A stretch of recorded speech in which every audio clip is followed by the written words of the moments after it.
Obviously, Fred is not part of our common ground, so you won't find him in the kernel. Okay, but he might be part of your organisational infrastructure.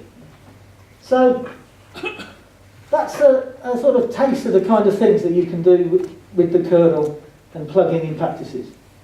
Wouldn't it just be great if you could get hold of all of the different practices and all the different methodologies and be able to plug them in, see what they cover, see if they're useful, track who's using them, right? Understand all sorts of things like that for your organisation, for your projects. You could get some big benefits. And wouldn't it be good if you had just had those checks and balances to make sure you were steering your project in the right way? So there's lots of benefits from bringing people together, measuring and comparing our projects and programmes, capturing and sharing our knowledge. Okay, get those tailorings that people are doing when they're using those practices. Build communities around them, and have this idea of kind of satellite navigation for our projects, so we can tell where they all are, where they're going, regardless of how they're doing it. Okay, if you look at your organisation, you will have teams that follow the standard way of working and are rubbish. Others that don't follow it and are really good. Right? What you really want is something where there's standard and effective. You can look for those, see what's becoming popular. I bet if you've got an organisational method, I bet you don't know which bits people are following.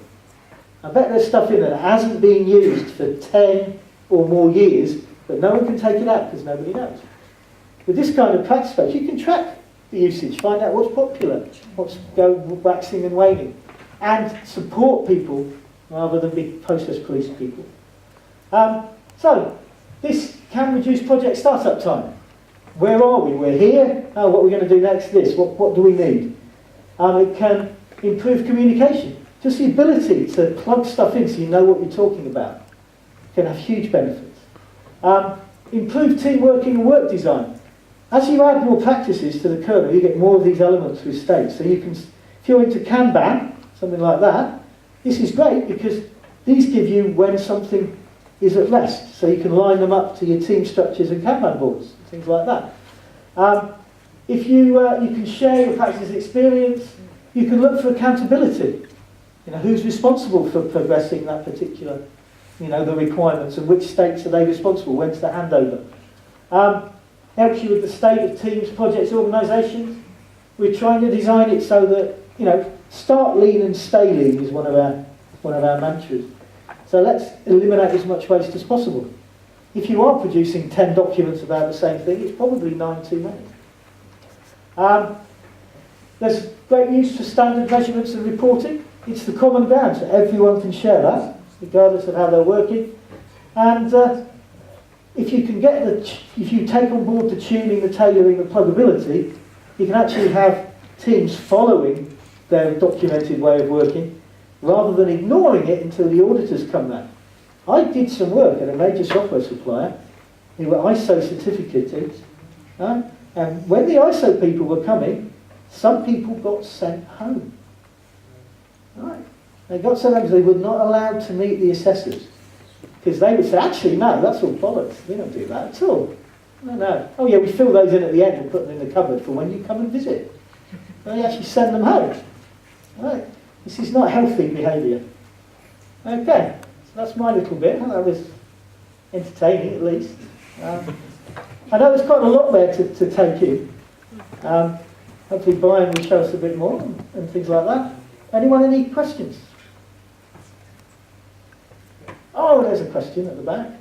Run up there, Paul, with your microphone. Yeah, I think I could manage without this. Okay. I'm just wondering about the states that you were showing, that you talked about. I think it's quite useful, gives a good overview. But then, at the same time, I'm wondering how you could capture it seems that transition between states is linear. And how could one capture non-linear transitions? And then how could you also capture the relationships between states of different things? Because sometimes going into one state could affect what you have to do in other components or whatever they're called. So how could you capture that? Right. So did everyone hear the two questions here over there? On the side? So the first one is about how avoiding the states being too linear. Right? If you look at the video, we tried to get them around an achievement. So they don't say things like all your requirements are written and all your requirements are analysed. They're trying to look at the state of the whole thing, about do you understand the bounds of what you're doing, is it a coherent set, and things like that. So we tried very hard to avoid too linear sets and look at the thing more holistically. Okay, so when we're looking at the system, it's whether is it demonstrable, is it usable, is it ready, is it operational?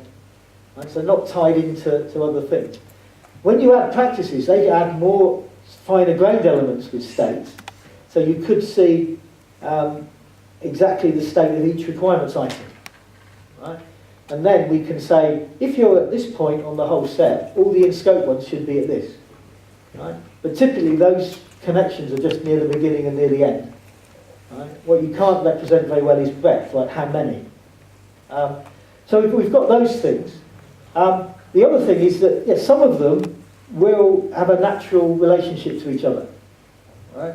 And that's where the map of the territory, with the generic activities, all our activities result in a state change. And some of those say you need to move these in parallel and stuff. So we try to tackle those issues. If you want, it would be good if you want to take a look at what we're doing and see if we've fulfilled them. That would be great, because the more review and interaction we get, the better. We certainly believe that we've solved those particular issues. Is that okay? Another question. Maybe somewhat academic. However, maybe Well, you're in the right that's the reason. No, my question. Yeah, but I'm claiming my role as a process geek, if you want. But what I was thinking about was the structure, the definition of the methods, practices, and how you compose the actual practice in the end. And from what I can understand, it does not relate to SPEM, for instance. I would say, isn't SPEM defining it the other way, where you actually build the practice from the methods? So who knows what SPEM is? Well, there you Maybe go. I'm claiming. Perhaps we should have a chat there. He does, over there. The man responsible, so. Yeah, I know. There, Or it's we do have, successor, maybe I should say. we are lucky enough to have one of our people working with us, is Bruce McIsaac, who's had a big involvement with National Method Composer and SPEM and those things. So we're trying to learn from that. But what we have is, as Eva said, a separation of concerns. So we want to keep the actual number of elements in the language, which Michael will be talking about probably afterwards, maybe? Fairly soon. Michael will be talking straight after me. Trying to keep the number of language constructs small, but allow practices then to add more specific stuff. So one of the things in SPEM is we find that there's attempts to define things like iteration and a lot of stuff which really is very practice specific. So we're trying to get a more flexible set of small number of building blocks that you can then put into lots of different arrangements and do different things with. And we want to learn from SPEM. So if there's good stuff in SPEM that we can't do, it's a really good test and stuff. And you probably find you can do some kind of mapping as well. We do have some new concepts that aren't in SPEM, and then we need to look at how we can cope with the other things. No, very good.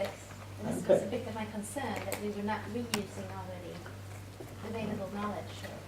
Yeah, so we're trying to reuse the knowledge, but we did want to start from a fresh starting point. That was So keep thinking about your questions, because he'll be back after everybody's talked, and we can handle more questions at that time. I'd also just like to say, I mentioned it's great working with Eva. Working with Ian is a great opportunity. even better, isn't it? Well, I won't go there. I got to be careful here. But the wealth of knowledge he's got, his experiences. I don't want to. Yes, I will. I'll put a little plug in here. We're looking for volunteers, and think about it. When you volunteer to work with these people, you're getting mentored all the time. You're learning from them. So it's not like you're just devoting your time. When you're giving, you're getting a great deal back.